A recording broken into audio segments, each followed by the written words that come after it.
did your nails? Hey Des Babes, thank y'all for tuning in to my nail channel, and today I'll just be trying Gel X nails on myself for the first time. I just kind of figured like I wanted to expand my services, try new things, learn new things. And besides just doing acrylic nails all the time. So I'm trying to venture out a little bit. And here I am. I had bought these tips. I never used them before. So I was just like, okay, let me put these to use. So here I am just trying to shape them. They don't fit perfectly to my nail. Like they was kind of like the edges of the nail bed area was kind of like a little bit too wide for my nail bed. So I was just kind of edging them up to fit my nail properly. You know, I know I be seeing a lot of y'all use those soft gel tip nails and they just fit perfectly. But yeah, it didn't take much to just make them fit to your nail bed. And now I'm just etching the inside of the nail tips just for better adhesion, and it makes the nail look a little bit more natural. I did notice that when y'all do that. I was kind of alternating. I was just trying all type of different stuff with this. I was alternating between the larger sanding band versus the mini sanding band. And for like, all the nails besides the pinky, I find it, more easier, a little bit more yeah, I guess I can say easier, convenient to use the larger sanding band because it just fits right inside that tip, the nail tip. The mini sanding band, you kind of gotta move it around to to cover the entire inside. But this, I believe, this was the pinky, so I was kind of having a little hard time making this the larger sanding band fit between inside of the pinky nail tip, but I made it work. I made it work. But for the pinky, I know that I don't think I could use the larger sanding band because it's so small. And then you just saw me clipping my nails down. I do not like my nails long at all. I'm not one of those girls. I don't want long natural nails at all. I don't like it. But now I'm just pushing my cuticles back with my cuticle pusher. But yeah, some girls like their, long natural nails, and I just don't. Every time they end up getting long, I end up just clipping them off. I don't know. I never could get into my natural nails being long. But yeah, so that's why I end up cutting them. I always cut them down, even if I don't have nails on. I just don't like it. And here I am just going in with my mini sanding band and cleaning up that cuticle area and taking the shine off my natural nails.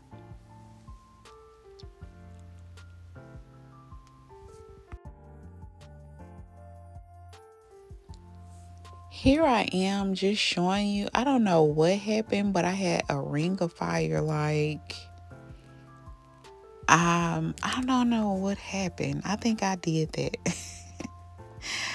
I think I did that myself when I was doing this application. So now I'm just going in with a lint free wipe. And these are not lint free, they lied. And just kind of getting all the debris off of the nail, all of the dust from sanding the nail bed. And then I'll be going in with dehydrator. But at first it was with the alcohol that I put on the lint free wipe. And y'all, I forgot to cut the dead skin off my cuticle area. beforehand, before I did everything, after I finished cleaning up the cuticle and all that and using the sand. I usually do this before I do the sanding man.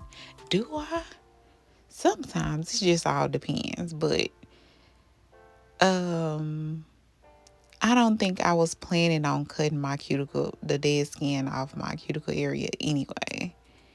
But I went back in and it wasn't much, but I still ended up cutting it. And I believe, did I already do the dehydrator?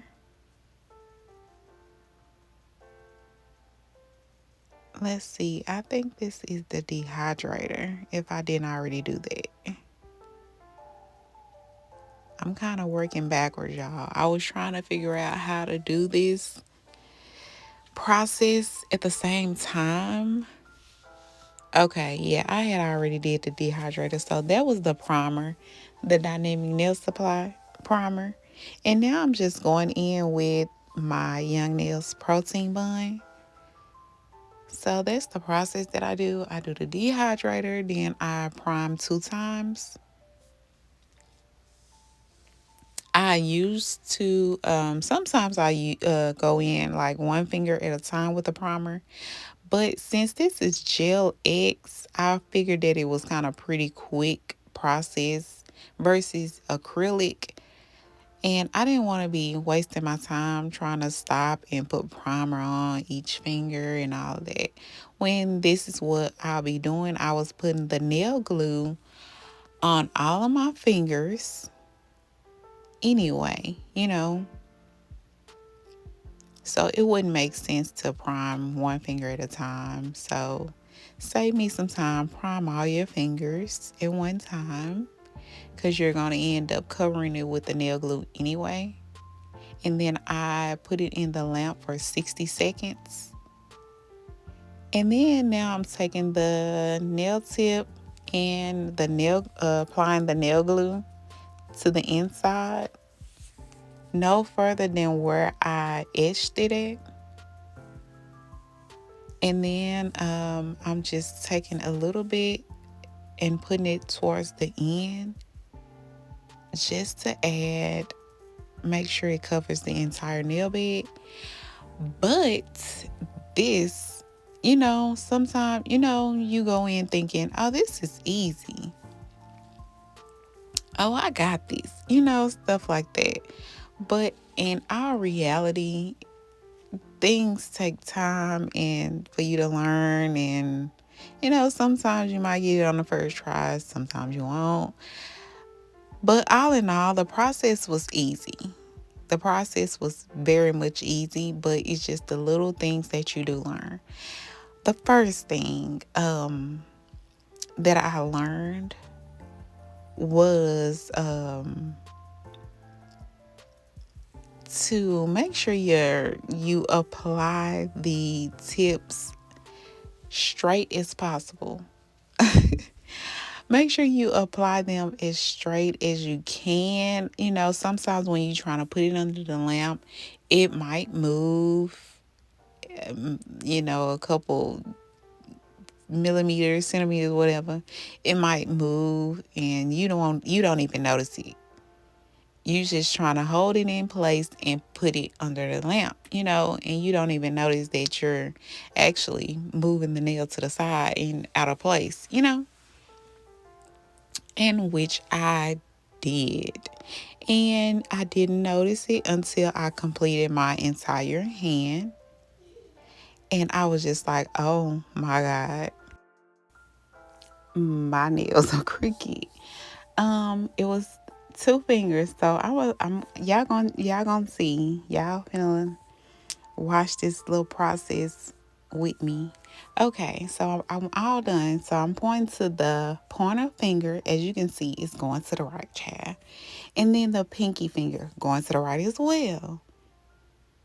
So I was just like, oh my God, look at it. Look how bad it was. Oh my goodness. So all in all, at first I tried using the sanding man on these nail tips, but no. For shaping, I didn't want the shape that it had.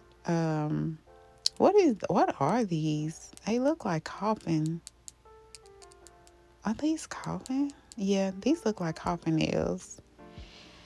But I was going for more of a almond shape, sharp almond shape, you know. So I was just like, okay, I'm gonna try. I'm not about to take this entire nail off. No, ma'am, I was not. I'll probably have to actually cut the tip and then soak these off because I don't see how you probably could file it down to the glue, but it is so hard taking that glue off. Like, the glue is so hard to remove. That comes with my second thing that I learned. The first thing was kind of make sure your tips are applied straight as possible. It don't look too bad that left hand, but it's my nails, so I'm not trying to, I don't have time to be trying to go back and fix anything. If it was a client, okay, we finna go on and just clip it off, soak it off real quick. My bad. But it's my nails. I don't have time. I barely have time to do my nails. I don't even know how I found the time to do this, to be honest. But yeah, I that pinky, y'all know that pinky was going all the way to the right. Like, girl, be for real. I was looking at my like, how did you do that? How?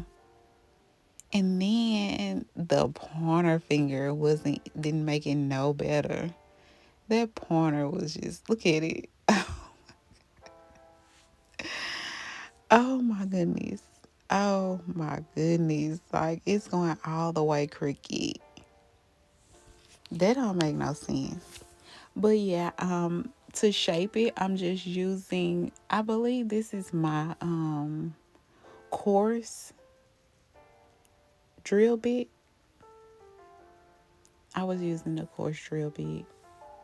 I only have like a coarse and an extra fine. I don't have the other ones in between. I really been saying to myself that I'm going to go get all the barrel drill bits, the textures or whatever, however you want to say it.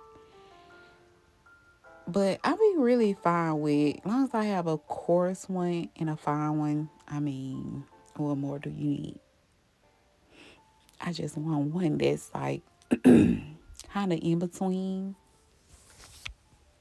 But these were just fine. And I'm done with the shaping, and I'm just going in with my nail file. What does this say? What number is it? Is that 100? 180 nail file? Because I don't think this is my 8080 at all. Those not the shapes of my 8080. So I don't think this like a more coarse nail file. It's more of a finer nail file. And it was taking care of what it needs to be get done. I was just cleaning it up, shaping it a little bit better,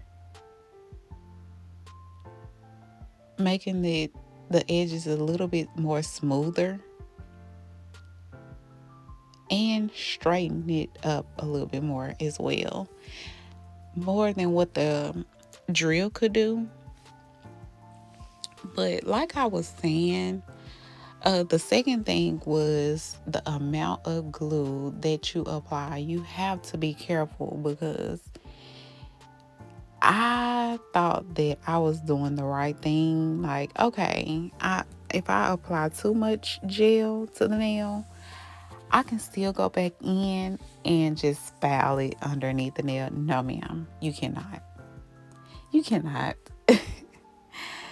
So here I am going in with my mini sanding man and just kind of sealing the nail off around the cuticle area, around the entire nail bed, removing any gel that may got on the skin, and kind of filing down the nail sides, just sealing it really. You don't want anything on your skin, anything overlapping on your skin. It's irritating and it will cause your nails to lift. But yeah, back to what I was saying about the glue. OMG. I put too much glue, and this is me. That's when I kind of figured that, oh yeah, these are stuck. Like the glue is not going anywhere. And when you don't put it in your head that, okay, if I put too much glue, I can always go back in, file that, go underneath the nail and file that glue off as much as possible. I don't know about y'all. I don't know if y'all know something that I don't know, but that glue is very jelly. And I tried even with my coarse, the most coarse drill bit that I had, and it still wasn't budging. Like maybe a little bit.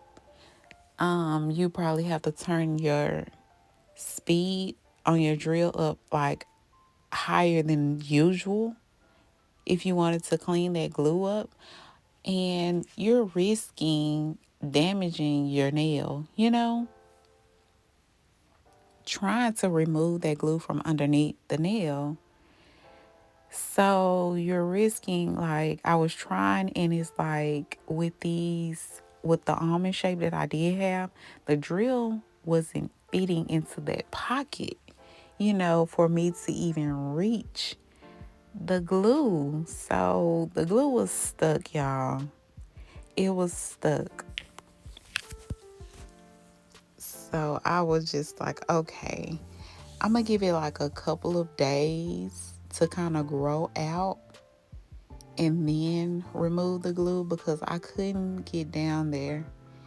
It was, when I tried, it was like the drill bit and the sanding band. When I tried, it was touching my skin. Like even on, no matter what I did, it was still touching my skin. So it is a little tough. So just be mindful of how much glue you put on. If it looks like it's passing your natural nail, it's too much glue. It's too much glue and it can damage your entire nail. Like, I'm gonna tell y'all in the next update or whatever. But yeah, I kind of really enjoyed learning how to do gel etch nails, and I think I want to keep doing them. Even I tried to go in with a small, look, like a small drill bit to kind of get up in there. Like it was kind of budging, but it was me risking putting a hole in the tip of the nails, and me risking hurting myself, all of that. You can see I went in with the cuticle nippers trying to get as much glue from under my nail as possible, but it just wasn't working. It was just on. It was just stuck. It's that glue reminds me of those candles that you get from the store, those jelly candles. Yeah, those. Oh, girl. I learned my lesson, so just be careful.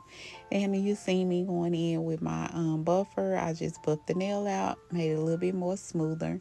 And don't skip this process. This will change the look of your entire nail.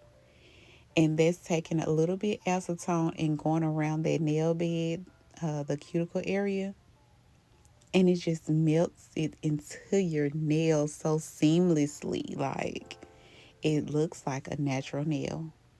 And here I am. I'm all done. I didn't record me. I was supposed to design these nails But I kind of figure like, I don't know how long these nails are gonna last. So I don't want to put all of these designs on these nails and they don't last. I'm gonna be upset if they only last 1 week, because I had a bomb design idea in my head, and I had to polish the charms and everything out ready to go. But then, girl, I was like, I'm not gonna risk it. I don't trust it. I don't know. This is my first time doing it. So this is my learning video. This was my learning process of applying Gel X for the first time. So I didn't want to risk just wasting my time doing some beautiful nails and they end up coming off in like a week. That's crazy. But here I am, girl, almost 3 weeks later. Well, okay, this been 2 weeks. And I'm just going in with this rubber base gel color from Dynamic Nail Supply. I love this, and I plan on going back and getting a lot of more rubber base colors from them. That's look like acrylic, like the nail. I love this, y'all. I don't know what more to say than you need to add this to your service. You need to add this to your to do list to learn it on yourself. But before I try to offer it to my clients, I want to keep trying it out a few more times on myself. That's what I'm going to do. So I didn't even record me putting the top coat on or anything, because like I said, I just changed up everything. It was supposed to be a design and all type of stuff. This was gonna be the base color for the design, and I just end up leaving them like that. Just a pinkish nude. That's it. I wasn't even gonna put two coats. I was just wanted to be natural. I just wanted to, that's how cute they were. Like, they just look so natural. And at first, it took me a while to get used to how thin they were because I'm so used to acrylic. But eventually, I did, because they tend to be so strong. They were so strong. Even though they're thin, the glue makes them strong. Like, that's all you need. And the nail tips themselves, they're strong. So get you some strong stuff, sis, okay? And try you some Gel X nails. Thank y'all for tuning in to my new service that I plan on adding. Watching me learn how to do Gel X nails. So stay tuned for more to come, because I do plan on making more videos on this. And let me know how y'all like this video. Do y'all like Gel X nails? Bye, this babes.